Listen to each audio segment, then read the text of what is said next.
चाहते हैं कि हम करते तो सभी के साथ अच्छा है, लेकिन उसका रिजल्ट उल्टा मिलता है एकदम। तो आप अच्छा रिजल्ट चाहती हो? हाँ। क्यों? अब अच्छा करेंगे तो अच्छा ही मिलना चाहिए। पता चला हमने कोई भी काम किया कि आपके साथ अच्छा कर रहे हैं। जब आप अच्छा करो तो अच्छा करो, चाहो मत। और आपने ये कैसे मान लिया कि आपने अच्छा किया? आप किसी के साथ अच्छा नहीं करती हो मेरी माँ। आपको भगवान ने अक्ल दी है, भगवान आपसे कुछ अच्छा करवा रहे हैं तो समझ लो कि भगवान हमसे कुछ अच्छा करा रहे हैं। हम क्या है करने लायक। अब परिणाम, हमने अच्छा किया है तो भगवान हमारे साथ अच्छा करेंगे, सामने वाला थोड़ी अच्छा करेगा। आप अपने संस्कारों के हिसाब से काम करते हैं, सामने वाला अपने संस्कारों के हिसाब से काम करता है। जरूरी थोड़ी है आम के पेड़ पर पत्थर फेंके जाते हैं, पर आम किसी पे पत्थर नहीं फेंकता, वो तो फल देता है। तो पत्थर फेंकने के संस्कार हमारे हैं, उसके संस्कार हैं फल देने के। आप सबके साथ अच्छा करो, भगवान आपके साथ अच्छा करेंगे। और आप ये मत कहो कि मैंने अच्छा किया, भगवान ने हमें निमित्त बनाया है कुछ अच्छा करने के लिए, तो भगवान हमसे करा रहे हैं। बाकी हम कौन होते हैं कुछ करने वाले? हम करते हैं, ये अभिमान मिटा दो। गुरुजी एक बात और पूछना चाहते कि हमारे जो हस्बैंड है वो करते तो बहुत मेहनत है और पैसा भी आता है, लेकिन रुकता नहीं है, इसका क्या कारण है? कोई उपाय हो तो आप बताइए। उस रुकेगा, मेहनत करो, खर्चे कम करो। देखो कहाँ फिजूल के खर्चे हो रहे। मैया ठीक हो? सही हो मेरी माँ? व्यर्थ के खर्चे बंद करो, अपने आप पैसा बचेगा। सही तरीके से काम करो। करते कहीं भी। हाँ, हम तो व्यर्थ पैसे कहीं नहीं खर्च करते। तो फिर कहाँ? एक काम करो, जितना कमाया करो मेरे पास जमा कर दिया करो। ठीक है, ठीक है, सिंपल, सही, सबसे उत्तम। ठीक है। राधे राधे गुरुजी। फिर मैं उसका जब जरूरत पड़ेगी तो मांग लिया करो, तो मैं पूछता रहूंगा किस खर्चे के लिए है, तो हिसाब समझ में आ जाएगा। राधे राधे गुरुजी। राधे राधे। गुरुजी मेरा प्रश्न ये है कि गीता पढ़ने के बाद अन्य कोई शास्त्र पढ़ने की आवश्यकता नहीं होती है क्या?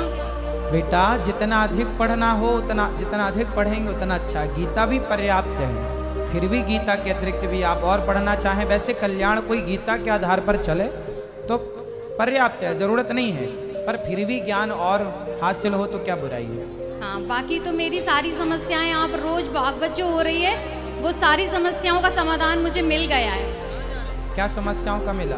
सर गुरुजी वो जो रोज की आप बताते हैं ना कि दुखी क्यों रहते हैं, घर की क्या समस्याएं हैं, जिसके बारे में आपने बहुत अच्छे से पूरा बताया है, तो अब मेरा पर्सनली कोई क्वेश्चन नहीं है। खुश है। राधे राधे गुरुजी।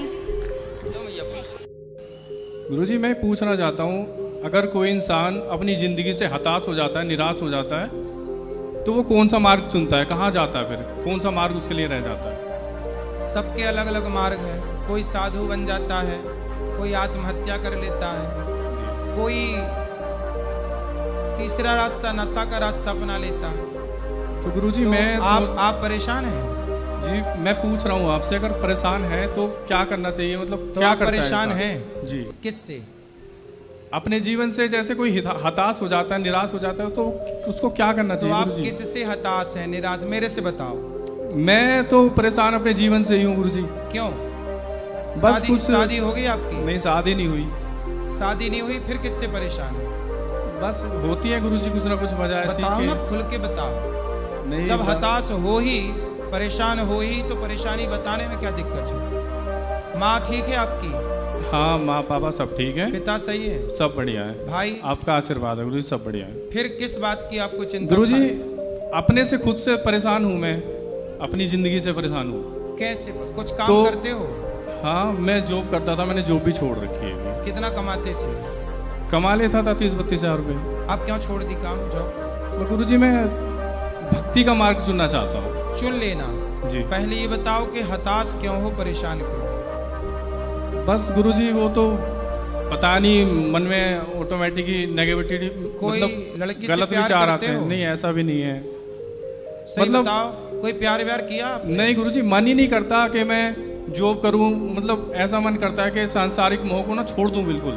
भक्ति की राह पे मेरा मन चलने का करता है। भक्ति की राह पे चलना बहुत अच्छा है, पर टेंशन क्या है? भक्त को टेंशन थोड़ी रहती है।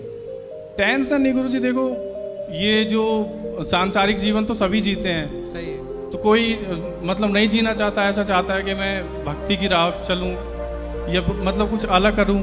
क्या अलग करना है? बस नई जीवन में जो है भक्ति पे ही चलना है एकदम, जैसे संत बन जाता है, कोई साधु बन जाता है, इस तरह से। तो आपको साधु बनना है? हाँ, मैं मतलब ऐसे चाहता हूँ जैसे। कितने भाई हो आप? 3 भाई है। अरे फिर तो आपको साधु बनना चाहिए। गुरुजी मैं ऐसे चाहता हूँ जैसे किसी मंदिर में पुजारी होता है ना, तो उसको किसी से मतलब ही नहीं होता, इस तरह से कुछ। तो आपको मंदिर का पुजारी बनना है? जी।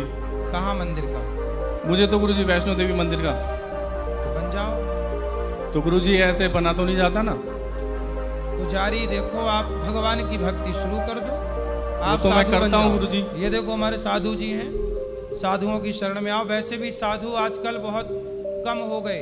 आप आज के लड़के बड़के पहले ना 4-4 बच्चे पैदा करते थे लोग, तो 1-2 साधु के लिए चले जाते थे कि जा बेटा तू साधु बन जा, पूरे कुल का उद्धार कर देगा। अब ले दे के एक ही पैदा करते हैं तो को माँ बाप की सेवा करेगा कि साधु? तो आजकल साधुओं को भी ना अच्छे लड़के चाहिए कि जो बाद में साधु संतों की विरासत को संभालें। तो आप अच्छा है, साधु बनो। तो गुरुजी एक चीज और मैं पूछ रहा था। हाँ, जैसे कि भक्ति के राह पे चलता है इंसान, तो उसमें भी उसको निराशा मतलब निराश हो जाए वहां जाके भी, ऐसा कुछ? भक्त कभी निराश नहीं होता। देखो भक्ति के रास्ते पे चलने का तात्पर्य क्या है? भक्ति मतलब जमाने को दिखाने के लिए भक्त ना बनो। जी वो तो है। बनना है तो फिर भगवान के बनो। भक्त किसे कहते हैं? भक्त उसे कहते हैं जो पूर्ण रूप से अपने आप को भगवान के हवाले कर दे, जो भगवान के चरणों में आत्मसमर्पण कर दे, उसका नाम भक्त है। यदि आपने भगवान के चरणों में समर्पण कर दिया तो चाहे भगवान आपको महलों में रखें या घास की झोपड़ी में, हर परिस्थिति में जो तो ईश्वर का प्रसाद मानकर प्रसन्न रहे वही भक्त है। तो गुरुजी जैसे मतलब मैं चाहता हूँ वैष्णो देवी जी की यहाँ पे पुजारी बनना या मतलब सेवा करना वहाँ पे, तो ऐसा पॉसिबल हो जाएगा? ये तो उनसे पूछना पड़ेगा, वहाँ पुजारियों से बात कर लो, वो अपनी सेवा में वहाँ माँ भगवती की सेवा में रखना चाहे तो रह लेना, क्या है। ठीक है गुरुजी। गुरुजी एक चीज सुनो, पर आत्महत्या वगैरह का ना सोचना। नहीं वैसा तो मैंने सोचा ही नहीं। सही है। तो गुरुजी एक बात और थी, मैं अपनी खुद की बता रहा हूँ, मैं खुद जो मेरे पे खुद पे बीती है। मैं एक बार केदारनाथ गया था, तो ऐसा सुनते भी हैं मानते भी हैं कि अगर किसी को स्वर्ग देखना है तो केदारनाथ जाइए। तो मैं केदारनाथ गया गुरुजी। केदारनाथ कोई 20 किलोमीटर के आसपास चढ़ाई है वहाँ की जी। तो वहाँ जैसे हम रास्ता सफ़र तय कर रहे थे ना, पैदल ही तय किया था, तो वहाँ का रास्ता भी इतना अच्छा नहीं है, ख़राब है सब रास्ता। तो चलते चलते मेरे को बुखार भी आ गया था रास्ते में। आधे रास्ते में हमने वहाँ पे स्टे किया, फिर वहाँ पे रुके। अगले दिन हम वहाँ पे पहुँचे मतलब दर्शन करने के लिए। तो दर्शन करने के लिए जब वहाँ पहुँचे, बुखार होने के बाद भी मतलब मैं गुरुजी किसी सवारी से या किसी से नहीं गया था, पैदल ही गया था, मन में एक श्रद्धा भाव लेके। वहाँ दर्शन करने के लिए जैसे पहुँचे ना, तो वहाँ 2 बजे के टाइम पे हम पहुँचे थे। तो वहाँ पे कपाट जो द्वार था ना, वो मंदिर का बंद था उस टाइम पे। सही है, सही। तो वहाँ पे 2 तरह की लाइन लगी हुई थी, एक में तो जो साधारण लोग थे, एक में वीआईपी थे। तो गुरुजी जो व्यक्ति जा रहा है चढ़ाई करके इतना मतलब मन में श्रद्धा भाव लेके, और उसको पता चल रहा है कि ऐसा कि जो वीआईपी वाले हैं वो पहले दर्शन कर रहे हैं पैसे देके, तो मतलब गुरुजी ये कुछ गलत नहीं होता क्या? क्या गलत है? यही कि जो अब भगवान तो अब आपको ये बताना है कि गलत करता कौन है, आपको ये बताना है। करते तो गुरुजी श्रद्धालु भी हैं, और कहीं ना कहीं इसमें मंदिर की तरफ से भी कोई ना कोई रोल रहता है। भाई मंदिर की तरफ से जब आप पैसा देना शुरू कर दोगे तो लेने वाले की गलती है कि देने वाले की? गलती गुरुजी दोनों तरफ से होगी ना। ज्यादा किसकी है? देने वाले की गलती है। फिर आप वीआईपी बनना छोड़ दीजिए, अपने आप वीआईपी कल्चर खत्म हो जाएगा। नहीं गुरुजी, ये तो देखो दुनिया को समझाना पड़ेगा कि आप खुद जाओ दर्शन करने। आज ही कथा में मैंने ये बात कही है। हाँ आपने कहा था, मैंने सुना फिर था। हम दुनिया तो में सब देखो कहते गुरुजी, हैं। कुछ गरीब हैं, कुछ तो कुछ ज्यादा पैसे वाले हैं। ये कोई मुद्दा नहीं है। हम देना छोड़ दें, इसके लिए हम आम जनता को समझदार होना पड़ेगा। हम आम जनता समझदार नहीं होंगे तो लेने वालों को दिक्कत क्या है ये बताओ। तो वैसे गुरुजी इसमें जो भक्तों के मन में श्रद्धा होती है उसमें कुछ ना कुछ अभाव नहीं होता? आपको ये देखना ही नहीं है भाई, किसी के पास पैसा है तो पैसे दे रहा है, हमें पैसा नहीं, हम तो श्रद्धा से जाएं, दर्शन करें, अपना आए। दर्शन तो वही है ना, भगवान को पैसे से नहीं खरीदा जा सकता। जी बिल्कुल, वही मैं भी कहना चाह रहा हूँ। शबरी के यहाँ राम खुद चल कर आए, शबरी के पास तो पैसे नहीं थे जी, लेकिन शबरी को मिले कि नहीं? बिल्कुल मिले थे। फिर आपकी श्रद्धा होगी तो आप दूर पीछे खड़े होंगे तो भगवान आपको पीछे ही आ जाएंगे दर्शन करने, दर्शन देने, मिलने। जी, जरूरी नहीं है कि आगे से जो दर्शन कर रहा हो भगवान उसको मिलेंगे। शबरी तो लाइन में सबसे पीछे थी, फिर राम पहुंचे कि नहीं? वो बात ठीक है गुरुजी, मुझे बात ठीक है।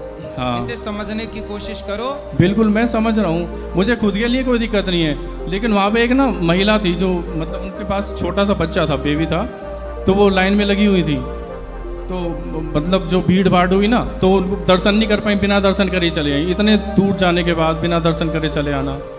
दर्शन सबको करना चाहिए, लाइन में लग के दर्शन करना चाहिए, सबके लिए एक सी व्यवस्था होनी चाहिए, यही धर्म है। लेकिन हर जगह धर्म अधर्म दोनों है, इसलिए किस किस को समझाओ, ये बड़ी समस्या है। इसलिए हम तो पीछे जाते हैं, पीछे से दर्शन करके आते। मैं कभी वीआईपी लाइन पर जाते ही नहीं, ना वीआईपी दर्शन में। हम भी नहीं जाते, मैं पीछे से दर्शन करके तुरंत आ जाता हूँ। चलो वो छोटू